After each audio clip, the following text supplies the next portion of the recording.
اللہ تعالیٰ نے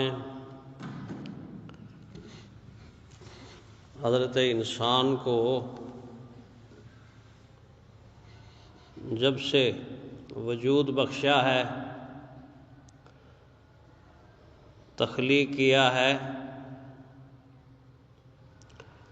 اس کی زندگی سے کچھ کمالات کو جوڑا ہے اور ساتھ ہی اس کی زندگی میں کچھ کمزوریاں بھی موجود ہوتی ہیں۔ چنانچہ اسی بنیاد پر اکثر ہم ایک جملہ سنتے ہیں یا کبھی یہ بات کہتے ہیں کہ انسان دراصل خطا کا پتلا ہے، اور واقعی یہ بات بالکل صحیح ہے کہ انسان خطا کا پتلا ہے۔ کسی نے اس بات کو اس انداز سے کہا کہ انسان خطا کا پتلا ہے، انسان بھٹک بھی جاتا ہے۔ جب ٹھوکر اس کو لگتی ہے وہ تیرے در پر آتا ہے۔ کچھ ٹھوکر لگ گئی، غلطی ہو گئی، خطا ہو گئی، گناہ ہو گیا، نسیان ہو گیا، نامناسب کام ہو گیا، تو پھر فرمایا اصل انسان وہ ہے کہ جو اللہ تعالیٰ کی طرف رجوع کرتا ہے، اللہ کی طرف پلٹ کر آتا ہے۔ اسی چیز کو، اسی عمل کو قرآن حکیم نے تفصیل کے ساتھ اہل ایمان کو سمجھایا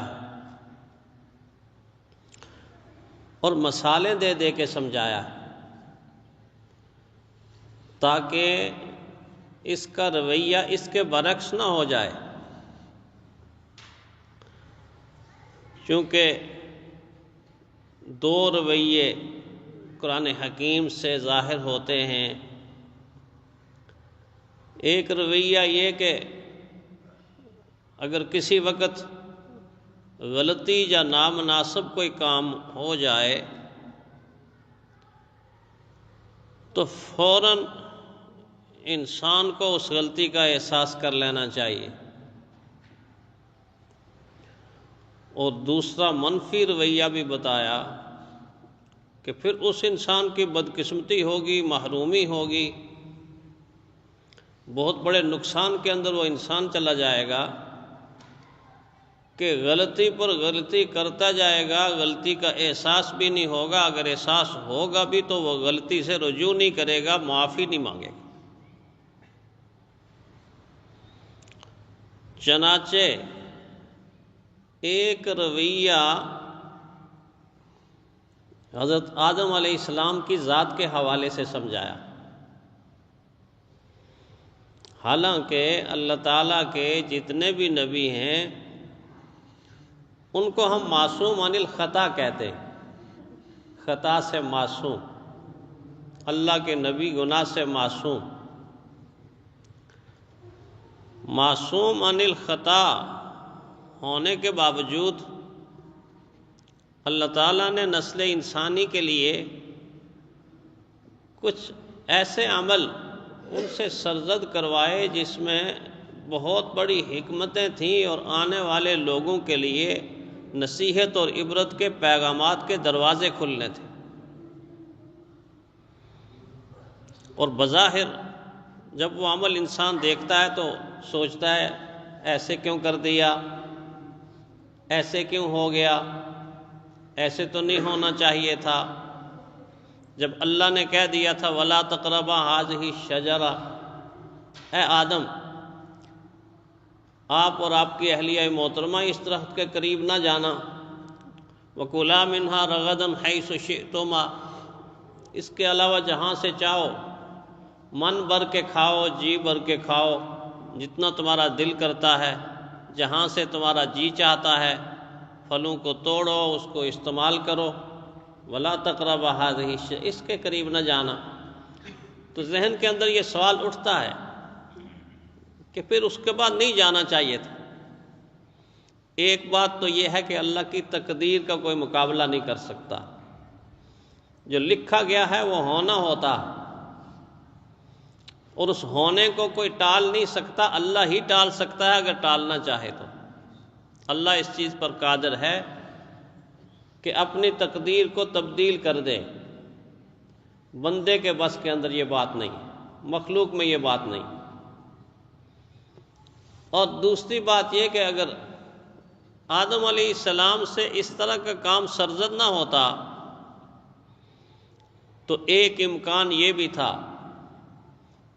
کہ آنے والی ان کی اولاد بندے اور خدا میں فرق نہ محسوس کر سکتی، کیونکہ آدم علیہ السلام کی جب اولاد پیدا ہوتی، دیکھتے کہ اتنی عزت والے ہیں، اتنی عظمت والے ہیں، کتنی عزت ہوگی، کتنی عظمت ہوگی، جس عظمت کو خود اللہ تعالیٰ قرآن میں بیان فرما رہا ہے کہ ہم نے آدم علیہ السلام کو اپنا نائب بنا کر بھیجا ہے، اللہ کا نائب، اللہ کا خلیفہ، کتنی بڑی عظمت۔ پھر اللہ کا نبی جس کے سر کے اوپر اللہ نبوت کا تاج رکھ دیں، پھر ساری کی ساری انسانیت کے دادا اور والد، اور خلقتہ بیدی، ہم نے دست قدرت سے ان کے چہرے کو بنایا، ان کے وجود کو بنایا۔ کتنی بڑی عظمتیں آدم علیہ السلام کے وجود میں اکٹھی تھیں۔ اگر یہ کام نہ ہوتا تو ہو سکتا ہے ان کی اولاد میں کچھ ایسے لوگ پیدا ہوتے جو یہ سمجھتے کہ دراصل ہمارا معبود، ہمارا الہ اور ہمارا خدا حضرت آدم ہی ہے، یہی سب کچھ کرنے والے ہیں، کیونکہ عظمت اتنی زیادہ تھی۔ لیکن جب اس کام کو کر بیٹھے تو نسل انسانی کو ایک فرق محسوس ہوا۔ وہ فرق یہ محسوس ہوا کہ جو کبھی بھی ایک مرتبہ بھی نہیں بولتا اسے خدا کہتے ہیں، اور جو قدم قدم پر بھول جائے اس کو خدا کا بندہ کہتے ہیں، مخلوق کہتے ہیں۔ یہ مخلوق اور خدا میں فرق ہے۔ اللہ تعالیٰ اگر معاذ اللہ ایک مرتبہ بھی بھول جائے تو دنیا میں اس کو کوئی خدا تسلیم کرنے کے لیے تیار نہیں ہے، اور ہونا بھی نہیں چاہیے، کہ خدا کیسا جو بھول جاتا ہے، جس کو نسیان ہو جاتا ہے، جس سے غلطی ہو جاتی ہے، جس سے خطا ہو جاتی ہے، جس سے لغزش ہو جاتی ہے۔ جس سے لغزش ہو جائے، بعض دفعہ لغزش کا نقصان اتنا ہوتا ہے کہ اس نقصان کا انسان اندازہ ہی نہیں کر سکتا۔ مثلا اللہ کی نگاہ میں پوری کی پوری کائنات مسلسل نگاہ میں ہے، ذرہ برابر اگر اللہ کی نگاہ ادھر سے ہٹ جائے تو زمین و آسمان کا سارا نظام درہم برہم ہو جائے، ٹوٹ پھوٹ کا شکار ہو جائے، قیامت سے پہلے ہی قیامت آ جائے، کوئی چیز بھی باقی نہ بچے۔ اس کی آنکھ، اس کی نگاہ تو ایسے بھی نہیں ہوتی کہ جیسے میری اور آپ کی آنکھ کا شٹر ہے، اوپر سے یہ نیچے ہوتا ہے ایسے۔ ایک لمحے کے لیے ہماری آنکھ ایسے ہوتی ہے، اس وقت ہمیں نظر نہیں آتا، لیکن محسوس نہیں ہوتا، چونکہ مسلسل ہم چونکہ آنکھ جھپکاتے ہیں حفاظت کے لیے، آنکھ کی حفاظت کے لیے اللہ نے یہ سامان پیدا کیا ہوا۔ اگر ایک لمحے کے لیے بھی ایسا ہو جائے تو خدا خدا نہ رہے۔ اس لیے لا تأخذہ سنۃ ولا نوم، نیند تو دور کی بات ہے، اس ذات کو اونگ بھی نہیں آتی۔ اونگ میں ہلکا سا جھٹکا لگتا ہے نا، نیند پوری نہیں ہوتی۔ تو آیت الکرسی فرمایا ایسی ذات کہ جس کو اونگ بھی نہیں آتی۔ جو سو جائے وہ مخلوق ہوتی ہے، اور جو کبھی نہ سوئے وہ خالق ہوتا ہے۔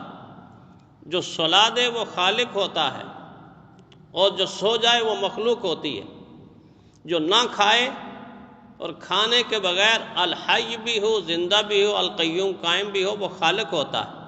اور جس کو 2 دن روٹی نہ ملے وہ ہائے ہائے کرنا شروع ہو، بھوک لگی ہوئی ہے، بھوک لگی ہوئی ہے، اٹھا نہیں جاتا، کام نہیں ہوتا، کمزوری آ گئی ہے، یہ مخلوق کا عالم۔ تو بظاہر آدم علیہ السلام کا کام دیکھ کے تو لگتا نہیں ہونا چاہیے تھا، لیکن اللہ بتاتے ہیں ہونا چاہیے تھا، ہونا چاہیے تھا۔ تمہیں پتہ ہو کہ آدم انسان ہیں اور اللہ تخلیق کرنے والے خالق۔ پھر فرمایا اگر ایسا کام نہ ہوتا تو تم دنیا کے اندر آتے، تم سے تو ہونے تھے نا، مجھ سے آپ سے تو ہونے تھے کہ نہیں ہونے تھے؟ یہ ہم سمجھتے ہیں کہ آدم علیہ السلام بڑے ان سے نہیں ہونا چاہیے تھا، لیکن میں اور آپ ایسے ہیں، نسل انسانی میں سارے لوگ ایسے ہیں، اہل ایمان ایسے ہیں کہ جو ایک قدم اٹھاتے ہیں تو غلطی، دوسری قدم اٹھاتے ہیں تو غلطی، ایک نظر اٹھاتے ہیں تو غلطی، دوسری نظر اٹھاتے ہیں تو غلطی، گویا غلطیوں کا چلتا پھرتا ایک مجسمہ ہے انسان، غلطی پہ غلطی، غلطی پہ غلطی، خطا پہ خطا، نسیان پہ نسیان، صبح سے لے کے شام تک نہ جانے کتنی غلطیاں ہوتی ہیں۔ تو آدم علیہ السلام کو نمونہ بنا کے سامنے رکھا گیا، دیکھو دیکھو میرے آدم کو معمولی سا نسیان ہو گیا، معمولی سی بھول ہو گئی، معمولی سی بھول کو انہوں نے کتنا زیادہ اپنے دل پر اور دماغ پر لیا۔ ندامت کا کیا عالم ہے کہ ایک دن نہیں، 2 دن نہیں، 3 دن نہیں، 1-2 سال نہیں، 40 سال تک آدم علیہ السلام کی آنکھوں سے آنسو ہی نہیں رکے۔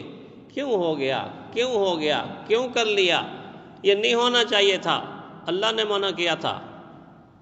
اس ندامت کی بنیاد پر اتنے روئے جس کے بارے میں مورخین لکھتے ہیں کہ ان کے آنسوؤں کو اگر اکٹھا کر دیا جائے تو اتنے زیادہ ہو جائیں جس میں کشتی چل جائے، اتنے روئے۔ کس چیز پہ روئے ہیں؟ نسیان پہ، بھول ہو گئی۔ آنے والے انسانوں کو بتایا کہ ہم تو وہ ہیں کہ معمولی نسیان پر سال ہر سال روتے ہیں اللہ کے سامنے، اور کہیں تم ایسا نہ کرنا کہ بڑے بڑے گناہ بھی کرو، بڑے بڑے گناہ، کبیرہ گناہوں کی فہرست تو آپ کو معلوم ہے نا، کون کون سے کبیرہ گناہ۔ جھوٹ بھی تم بولو، اتنا بڑا گناہ جس کے بولنے والے سے فرشتے دور بھاگتے ہیں۔ یہ کیا آدمی ہے؟ یہ کیا انسان ہے؟ اس کے منہ سے اتنی بدبو آ رہی ہے، اتنی سمیل آ رہی ہے، اتنی غلاظت، اتنا تعفن، اتنا کچھ آ رہا ہے۔ رحمت کے فرشتے چھوڑ کے دور بھاگتے ہیں، اس سے دور ہو جاؤ، اس سے دور ہو جاؤ۔ یہ کوئی انسان ہے؟ کبیرہ گناہ ہے، غیبت کبیرہ گناہ ہے، طعنہ دینا کبیرہ گناہ ہے، بہتان تو بہت بڑا گناہ ہے، زمین و آسمان کے وزن سے زیادہ بہتان کا وزن قیامت کے دن نکلے گا۔ اتنا بڑا گناہ ہے کسی معصوم انسان اور بے گناہ انسان کے اوپر بہتان لگا دینا، بڑا گناہ ہے، کبیرہ گناہ ہے۔ شرک کبیرہ گناہ ہے، اس کے علاوہ کتنے کبیرہ گناہ۔ تو ایسا نہ ہو کہ تم تو کبیرہ گناہوں کو بھی کرتے رہو اور کرنے کے بعد گناہ کا احساس ہی نہ ہو۔ فرمایا پھر تم میں اور شیطان میں فرق کیا رہ جائے گا؟ ایک یہ بات بھی تو سمجھائی کہ نافرمانی اور غلطی شیطان نے بھی کی، نسیان آدم علیہ السلام سے بھی ہوا۔ جب آدم علیہ السلام سے ہوا تو ہاتھ جوڑ جوڑ کے روتے رہے، اللہ نے کلمات سکھائی، دعا سکھائی، اے میرے آدم، اور آدم کی زوجہ محترمہ یوں کہو، ایسے کہو، کیسے؟ ربنا ظلمنا انفسنا وان لم تغفر لنا وترحمنا لنکونن من الخاسرین۔ آدم علیہ السلام کی دعا ہوا نسیان اور احساس کتنا، اللہ ہم نے اپنی جانوں پر ظلم کر دیا، نسیان کو ظلم قرار دے دیا، اگر تو نے ہمیں معاف نہ کیا، ہم پر رحم نہ کیا، ہماری بخشش نہ کی تو ہم تو نقصان اٹھانے والوں میں سے ہو جائیں گے۔ امت کو سکھایا، اہل ایمان کو سکھایا کہ اگر تم سے ایسا ہو اور اس سے بھی کہیں زیادہ ہو تو پھر طریقہ مومن کا یہ ہونا چاہیے، شیوا مومن کا یہ ہونا چاہیے کہ وہ اللہ کے دربار میں آ کے اللہ کو 2 لفظوں سے راضی کر دے۔ کیا 2 لفظ؟ اللہ مجھے معاف کر دے۔ کتنی دیر لگتی ہے اس کو؟ اللہ کی رحمت پہلے سے انتظار کر، کوئی آئے آئے آئے آئے، 50 سال کے بعد آئے، 60 سال کے بعد آئے، آئے تو صحیح، اور آ کے یہ کہہ دے اللہ سچے دل سے آیا ہوں، سچے دل سے آیا ہوں، اللہ تو مجھے معاف کر دے۔ اللہ اپنی رحمت کو سامنے رکھ کر فرشتوں کے سامنے اعلان فرماتے ہیں کہ یہ وہ بندہ ہے کہ جس بندے کو میں نے ایسا بنا دیا جیسے بطن مادر سے پیدا ہونے والا بچہ، میں نے اس کے گناہوں کو ایسے کھرچ کر الگ کر دیا ہے۔ التائب من الذنب کمن لا ذنب لہ، توبہ کرنے والا ایسا ہے کہ جیسے اس نے کبھی گناہ کیا ہی نہیں تھا، بشرطے کہ توبہ ادھر کی ہو، ادھر کی، ودھر کی نہ ہو، ادھر کی نہ ہو، یہاں کی توبہ نہ ہو کہ توبہ کرتا ہے پھر پلٹ جاتا ہے، توبہ کرتا ہے پھر پلٹ جاتا ہے، پلٹ جائے پھر پلٹ کر آئے، اچھی بات ہے، لیکن مذاق تو نہ بنائے نا،